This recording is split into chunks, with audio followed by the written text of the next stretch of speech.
Mesdames, Mesdemoiselles et Messieurs, assalamu alaikum wa rahmatullahi wa barakatuh. On est très heureux de vous rencontrer ce soir encore notre fois sur Télévision Al Bayan à l'heure de l'information. Et d'ailleurs, vous faites bien.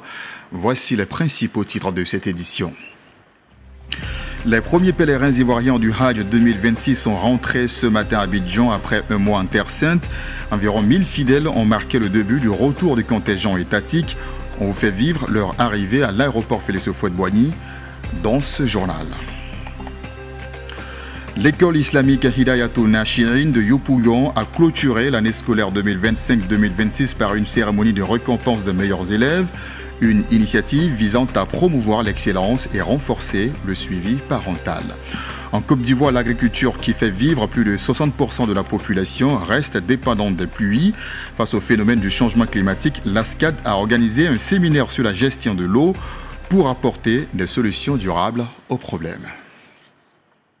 Soyez les bienvenus dans ce journal comptant pour ce mercredi 3 juin 2026, 17 Zulhijja 1447 d'Hégire. On commence par l'info Hajj. Après près de mois passés en Terre Sainte pour l'accomplissement du Hajj 2026, les premiers pèlerins ivoiriens du contingent étatique sont de retour au pays à bord des vols 1 et 2. Près de 1000 fidèles ont regagné Abidjan ce jour, marquant ainsi le début de l'opération Retour des pèlerins ivoiriens. Ces fidèles ont retrouvé la Côte d'Ivoire après de nombreuses prières pour la paix et la cohésion sociale. Sissé Bangali et Kanaté Kassoum ont suivi l'arrivée du vol 1 à l'aéroport international Félix Houphouët-Boigny. Le reportage est rendu par Nadia Konaté. C'est à 11h09 que le premier vol charter transportant les pèlerins ivoiriens du contingent étatique s'est posé sur les tarmacs de l'aéroport international Félix Houphouët-Boigny d'Abidjan. À son bord, 420 pèlerins, dont 163 hommes et 257 femmes, de retour de la Terre Sainte après l'accomplissement du Hajj 2026. Pour l'imam Namori Keïta, chef du vol 1, le voyage s'est déroulé dans de bonnes conditions sans incident majeur. Le Hajj s'est très bien passé par la grâce de Dieu. Nous avons quitté ici à Abidjan le 6 mai dernier avec la bénédiction de nos pères et toute la nation. Nous sommes allés avec les pèlerins ivoiriens sur la Terre Sainte de l'Arabie Saoudite. Nous avons été accueillis par nos officiels là-bas. Et toutes les étapes du Hajj se sont très bien déroulées. C'est le lieu de remercier Dieu pour tout ce qu'il a fait pour nous comme grâce. Après leur descente de l'avion, les Hujjaj sont conduits au terminal Hajj pour les formalités d'usage avant leur transfert vers l'Agora de Port-Boué. C'est de là qu'ils pourront rejoindre leurs différentes localités et retrouver leurs proches. Heureux d'avoir accompli le 5e pilier de l'islam, les pèlerins expriment leur satisfaction et leur gratitude à leur retour au pays. Ce qui m'a marqué, plusieurs choses m'ont marqué. D'abord, l'accueil. Quand nous sommes partis à Médine, on a été surpris par la bonne organisation de notre logement et le bon accueil qu'on a eu. Et la restauration était parfaite. Mais moi particulièrement, Mina et Mouzalfa ont été des moments qui m'ont montré que l'humilité est la chose la plus importante de notre vie, surtout de notre religion. Il nous apprend à être humble, à être respectueux des autres. Et voilà quoi en fait. L'humilité. Ça a été bien organisé. Notre hôtel aussi, là, vraiment, on n'a qu'à prier pour notre président Alassane Ouattara. Réellement, il a fait très fort pour nous les pèlerins. On est content pour ça. J'avais annoté vraiment le Hajj 2026. Je dirais que ce serait au moins la note de 16 sur 20. Ce qui est une excellente note. Je dirais encore une fois de plus, faire des bénédictions pour son excellence le président de la République. Qu'on veuille ou pas, qu'on fasse des bénédictions pour le président de la République ou pas, les services dont a bénéficié tous les Ivoiriens, Allah subhanahu wa ta'ala qui connaît tout, qu'on le fasse ou pas, le président de la République, son gouvernement, peut avoir le mérite du Hajj 2026 quant à la parfaite organisation et les dispositions étatiques prises. Ce mercredi 3 juin marque ainsi le début de l'opération de retour des pèlerins ivoiriens. 2 vols ont atterri à Abidjan au cours de la journée. L'opération se poursuit jusqu'au 12 juin. Et jusqu'au 12 juin prochain, vous ferez peut-être le constat par vous-même, les alentours de l'Agora de Port-Bouët seront bondés de monde comme cela a été le cas aujourd'hui. Les familles impatientes de retrouver leurs parents partis au Hajj leur accordent un accueil dès la sortie du site de pré-regroupement. Entre larmes de joie, accolades et prières, ces retrouvailles donnent lieu à des moments riches en émotions. Sissé Bangali et Kanate Kassoum ont vécu ces instants aujourd'hui. Le reportage est livré par Sophia Kouyaté. À l'Agora de Port-Bouët, l'attente touche à sa fin. Depuis plusieurs heures, parents, amis et proches scrutent l'arrivée des bus transportant les pèlerins de retour de la Terre Sainte. Lorsque les premiers Houdjadj font leur apparition, l'émotion est palpable. Sourires, accolades et remerciements à Allah rythment ces retrouvailles tant attendues après plusieurs semaines de séparation. Du côté des pèlerins, la joie est tout aussi grande. Après les rites accomplis à la Mecque et à Médine, ils retrouvent avec bonheur leur famille et partagent avec elle les souvenirs de cette expérience spirituelle. C'est mon mari. Ah, vraiment, ça me fait vraiment chaud au cœur. Je suis heureuse de le retrouver. Après tout, vraiment, les mots ne sortent pas. Ah, c'est la joie. Après un mois vraiment d'adoration, voilà, on est content vraiment de retrouver la famille, de retourner en famille. Alors, on dit Alhamdoulilah. Là, Foka Balika, franchement, j'ai dit merci à Dieu, parce que vraiment je suis ému, c'est pas ce que je dis. Je remercie Dieu. Tabaraka, vraiment, c'est ma maman. Je suis trop content, elle allait en bonne santé, puis retourner en bonne santé. Trop même content. Moi je suis de Boungali, elle est mariée à Abidjan, à Bobo. L'impatience gagne parfois certains proches, désireux de retrouver au plus vite les leurs. Quelques-uns tentent de franchir le dispositif de sécurité mis en place pour encadrer l'opération d'accueil des pèlerins.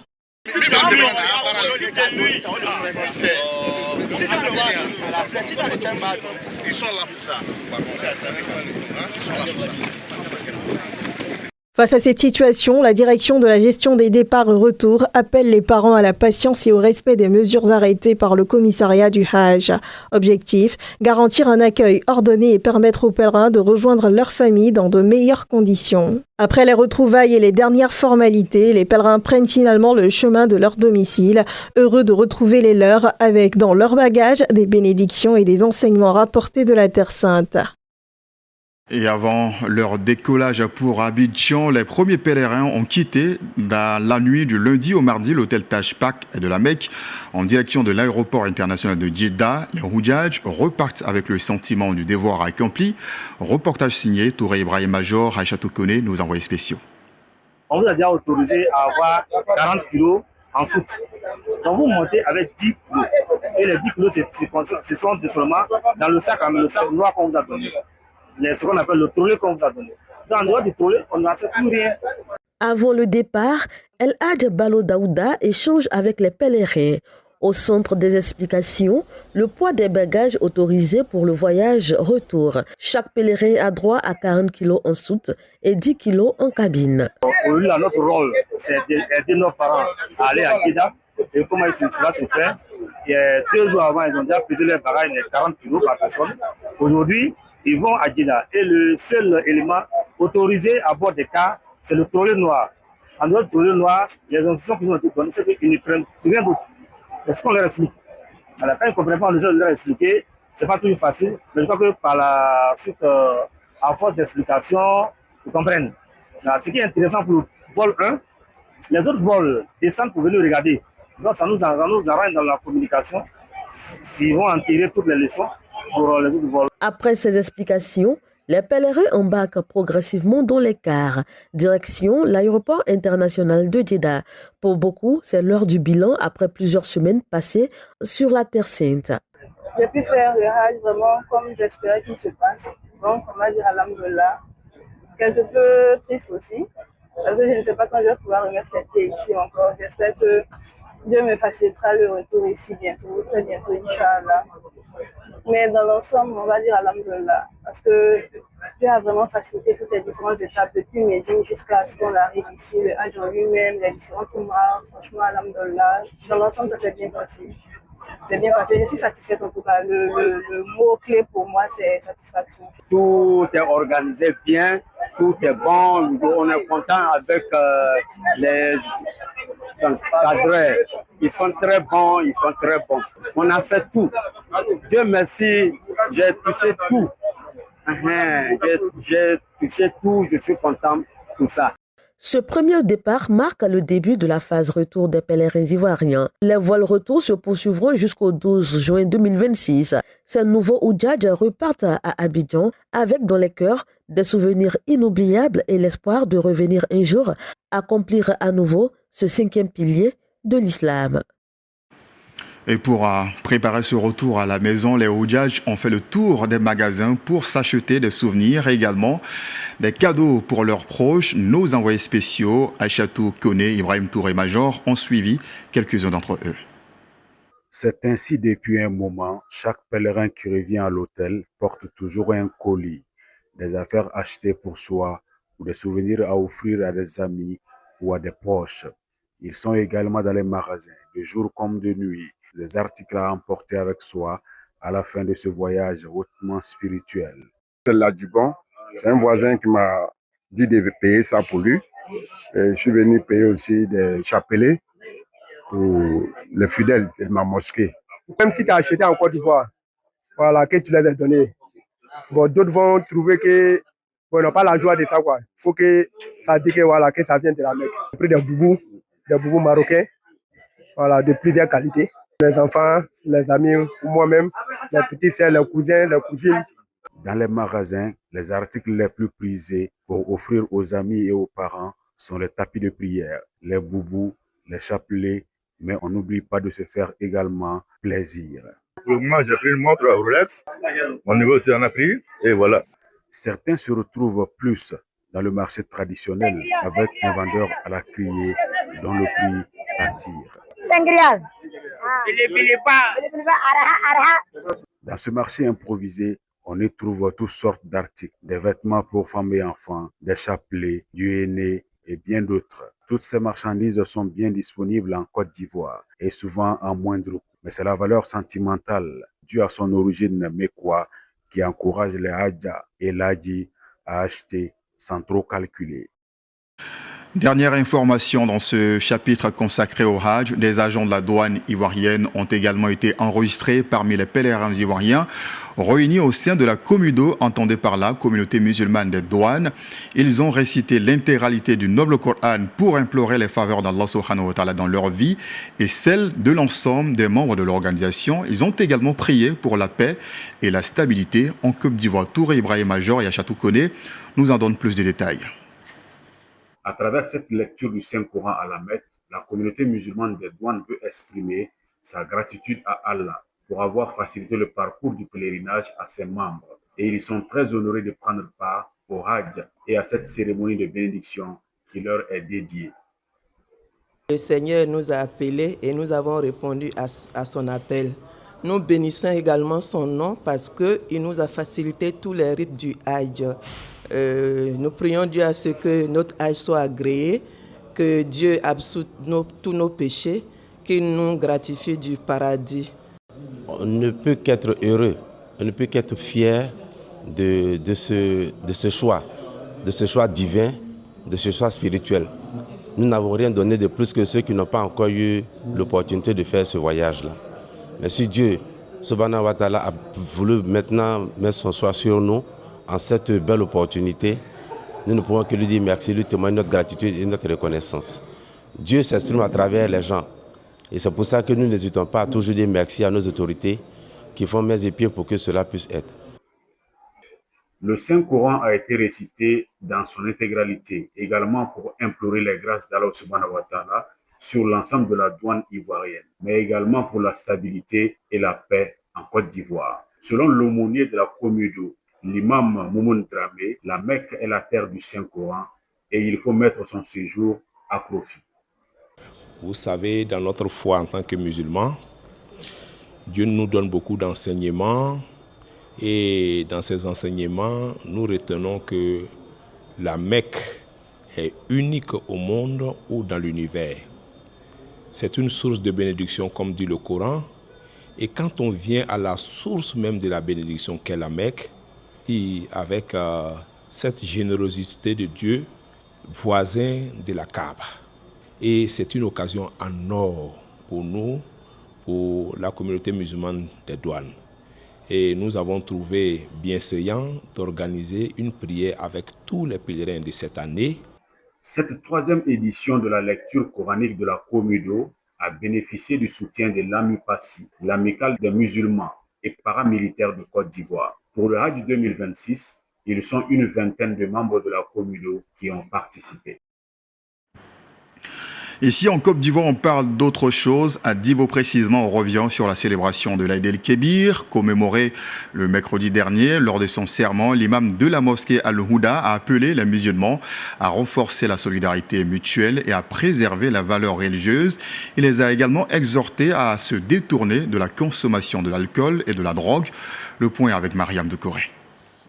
La mosquée Houda, située au cœur de la commune de Divo, a vu affluer des fidèles musulmans de tout âge, unis par la même foi et la volonté de célébrer ensemble l'Eid el-Kébir, encore appelée fête du mouton. Au cours de cette grande prière, les musulmans ont été invités à soutenir les plus démunis, à partager leurs ressources et à renforcer les liens communautaires. L'imam de la mosquée Dialogue 1 a également appelé ses fidèles à éviter la consommation de l'alcool et de la drogue durant cette période de sacrifice et de recueillement afin de demeurer fidèles aux valeurs de l'islam. Nous avons à immoler des bêtes aujourd'hui. Dans ces bêtes-là, sont des conditions d'être acceptées par Allah. Dans ces conditions, nous avons énuméré et fait le serment tous ces conditions-là. Et Dieu merci, les fidèles ont bien écouté et ils ont pris acte. Donc nous remercions Allah pour ça. Et à la fin de la prière, nous avons fait formuler des prières pour d'abord la communauté musulmane tout entière et particulièrement celle de Divo et du quartier d'ici et du quartier de Dialogue. La grande mosquée Houda de Divo a été réalisée grâce à l'implication des regrettés ministres Amadou Gankoulibaly et Ahmed Bakayoko. L'Eid el-Kébir demeure l'une des fêtes musulmanes les plus importantes. Elle rend hommage à la foi du prophète Ibrahim alayhi salam et s'accompagne de rites de sacrifice mais aussi de gestes de partage envers les proches et les personnes démunies. À l'occasion de la fête des mères célébrée le samedi dernier, l'association Les Winners a accompli une action de solidarité en faveur des femmes de la commune de Yopougon, une initiative humanitaire qui vise à soutenir les femmes vulnérables en cette période de célébration. Plus d'une cinquantaine de femmes ont ainsi bénéficié de dons composés de kits alimentaires et d'un appui financier. Youssouf Traoré et Jamila Sidibé nous en parlent. Elles étaient plus d'une cinquantaine de femmes réunies ce matin au quartier Yopougon Lem 2 pour recevoir des membres des responsables de l'association Les Winners des kits alimentaires composés d'un sac de riz de 5 kg, de sucre, l'huile, pâtes alimentaires et de savon, ainsi qu'une enveloppe financière. Un soutien qui vient soulager ses bénéficiaires en cette journée dédiée aux mères. Ce que nous avons reçu, vraiment, je ne sais pas, parce que c'est trop. Il y a tellement de choses, il y a riz, il y a savon. Toutes ces femmes, ces mamans qui sont assises, ils tiennent à moi à vous dire merci, sincèrement merci. Ce n'est pas donné à tout le monde. L'initiative, là, ce n'est pas donné à tout le monde. Ou la main de ces dames, des braves mamans, qui étaient pour faire ce don-là. Que Dieu multiplie au centuple. Selon les responsables, cette action qui en est à sa 7e édition, et dont la commune de Yopougon accueille pour la 2e fois cette année, vise à accompagner les femmes en situation de précarité et à leur apporter un soutien concret lors des grandes occasions sociales. Une mère là, ça n'a pas de prix. Une mère, c'est l'amour. Une mère vraiment, c'est la bénédiction aussi. Je pense que cette œuvre, ce jour-ci, va apporter beaucoup de bénédictions lumineuses et on a besoin de ces doigts vraiment pour évoluer dans notre activité. Et pour que aussi les gens sachent que ce qu'ils donnent, nous partageons aussi. C'est un jour de partage, c'est un jour pour rendre les mamans heureuses, pour leur apporter un peu de bonheur. Notons que l'association Les Winners multiplie chaque année les actions sociales en faveur des populations vulnérables. Elle organise notamment des iftars durant le mois de Ramadan, réalise des forages dans certaines zones défavorisées et apporte un soutien régulier aux veuves et orphelins. On va rester dans la commune de Yopougon pour cette fois-ci parler éducation. L'école confessionnelle islamique Hidayatou Nashirin a célébré le lundi la fin de l'année scolaire 2025-2026 à travers une cérémonie de récompense des meilleurs élèves. Cette initiative vise à promouvoir l'excellence académique et renforcer l'engagement des parents dans le suivi de l'éducation de leurs enfants. Reportage Jamila Sidibé. Après plusieurs mois de cours, place à la récompense. Au groupe scolaire confessionnel islamique Hidayatou Nashirin, élèves, parents, enseignants et responsables de l'établissement se retrouvent pour célébrer les meilleurs résultats de l'année scolaire. Du CP1 à la terminale, les 3 meilleurs élèves de chaque classe sont honorés pour leur travail, leur discipline et leur persévérance. Diplômes d'excellence et prisons symboliques viennent saluer les efforts consentis tout au long de l'année scolaire. Une très belle journée, monsieur. Vraiment, je ne m'attendais pas à ça. Parce que l'année scolaire était vraiment un peu compliquée pour nous. Parce que la seconde C, vraiment, ce n'est pas une classe facile. Mais avec l'effort, nous avons réussi à obtenir jusqu'à ce diplôme-là. C'est très très important pour un homme, un enfant musulman qui apprend l'islam en même temps, c'est sa religion, et puis en même temps aussi, il apprend langue de son pays.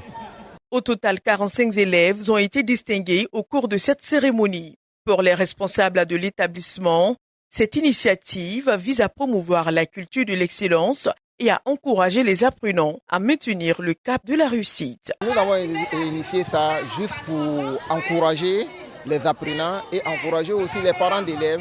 Voilà, et pour montrer aux gens, au monde entier, d'avoir confiance en nous.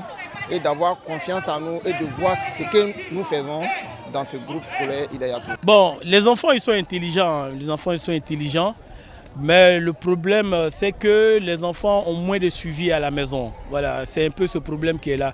Parce que quand vous encadrez un enfant à l'école et l'enfant assimile bien les choses, mais le lendemain quand il revient, il n'a plus rien dans la tête. Alliant enseignement général et formation islamique, le groupe scolaire confessionnel islamique Hidayatou Nashirin entend poursuivre sa mission de formation d'élèves compétents, responsables et attachés aux valeurs morales. On en parlait tout à l'heure dans le sommaire. En Côte d'Ivoire, l'agriculture qui fait vivre plus de 60% de la population. Mais ce moteur de l'économie ivoirienne reste majoritairement pluvial. À l'heure du dérèglement climatique, maîtriser la ressource en eau est devenu une urgence pour garantir la sécurité alimentaire nationale, selon des experts bien sûr. C'est pour répondre à cette problématique que l'ASCAD a ouvert ce mardi même à Cocody un séminaire international en filigrane, eau et sécurité alimentaire en Côte d'Ivoire, pour un développement durable. Amara Arasuba pour les détails. Eau, terre, agriculture, développement, voilà 4 concepts clés qui chapeautent ce séminaire international de l'ASCAD. L'objectif de cette rencontre est de garantir à la Côte d'Ivoire une souveraineté alimentaire à long terme et de réduire sa dépendance extérieure grâce à une maîtrise durable de l'eau. Ressource indispensable à la vie humaine, l'or bleu, moteur de l'agriculture ivoirienne, ne peut plus rester tributaire des caprices du climat. En fait, l'eau constitue une ressource importante et même indispensable pour la vie humaine. Le corps humain est composé de 60% d'eau, ainsi que la surface de la terre est recouverte de 70% d'eau. La sécurité alimentaire existe lorsque les individus ont à tout moment un accès physique, social et économique à une alimentation suffisante, saine pour mener une vie active. Pour relever ce défi, experts et chercheurs articulent leurs travaux autour de 3 grands axes. Le diagnostic climatique et environnemental, l'impact agricole, économique, sanitaire, ainsi que la réalité du terrain. Un plan de bataille scientifique pour affranchir l'agriculture ivoirienne de sa dépendance aux pluies. Consciente de l'importance de la relation entre l'eau et la sécurité alimentaire, l'Académie pluridisciplinaire s'engage à comprendre et analyser le lien entre l'eau et la sécurité alimentaire pour mettre en évidence les stratégies à proposer pour une amélioration de la gestion de l'eau en lien avec la sécurité sécurité alimentaire conformément aux objectifs de développement durable. Plus de 20 communications scientifiques, une table ronde et 5 présentations institutionnelles, voilà entre autres les grandes articulations de ce rendez-vous. Les recommandations issues de ces 2 jours de réflexion seront directement soumises au gouvernement. Elles constitueront une feuille de route concrète pour guider les décideurs politiques vers une gestion de l'eau plus résiliente et une souveraineté alimentaire garantie. Un mot de culture pour terminer ce journal. Grand Bassam a vibré ce vendredi au rythme de la culture mandingue à l'occasion de la 2e édition de Célibat Sumo, une initiative de la Fondation Tal Madina, placée sous le signe de la promotion culturelle, de la solidarité et de l'autonomisation des femmes. Cette rencontre a alterné prestations artistiques et actions sociales. Mariam Doucouré pour le reportage. Dans une ambiance festive et chaleureuse, femmes, hommes, jeunes et invités de marque se sont retrouvés à l'école phare de Grand Bassam pour prendre part à la 2e édition de Célibat Sumo, initiée par la Fondation Tal Madina. Cette rencontre se veut un cadre de valorisation du patrimoine culturel et de promotion des actions sociales en faveur des populations, danse traditionnelle, prestations artistiques, concours Miss Bazin, jeux populaires et animations diverses ont rythmé cette journée de célébration et de partage. L'objectif de cette activité est de créer un environnement d'épanouissement culturel pour les femmes de Bassam. Comme vous le savez, les femmes sont à la fois à la cuisine, au travail et s'occupent des enfants. Il fallait donc créer cet espace-là privilégié pour les femmes pour s'épanouir autour de la chanson mandingue, autour des danses Nzima et Abouré, ici à Grand Bassam. Au-delà de son caractère festif, l'événement s'est distingué par une importante action sociale destinée aux femmes de Grand Bassam. Elles ont reçu des gazinières, des mixeurs, des pagnes ainsi qu'un congélateur. La Fondation a également offert 5 tonnes de riz aux populations, dont une partie distribuée avant l'événement et l'autre sur le site de la cérémonie. Tal Madina, ce qu'elle fait, en tout cas, j'ai beaucoup aimé. J'ai attendu j'ai vu même qu'elle, tout ce qu'elle fait là, je vois. En tout cas, elle travaille bien, que Dieu lui donne longue vie. À travers Célibat Sumo 2026, la Fondation Tal Madina réaffirme son engagement en faveur de la solidarité, de la préservation des identités culturelles et de l'autonomisation des femmes. Pour ce journal, point final ici. Merci à vous de l'avoir suivi. Vous pourriez le revoir sur nos plateformes digitales. On ne bouge surtout pas. Dans quelques instants seulement, on vous raconte de nouveau l'actualité, cette fois-ci en langue arabe. Quant à moi, je serai très heureux de vous retrouver, Inch'Allah, demain à partir de 17h dans votre émission de retour de Arafat, émission à travers laquelle, bien sûr, nous vous donnons toutes les informations concernant la phase retour des pèlerins ivoiriens. Prenez soin de vous. Bonne soirée. Assalamu alaikum wa rahmatullahi wa barakatuh.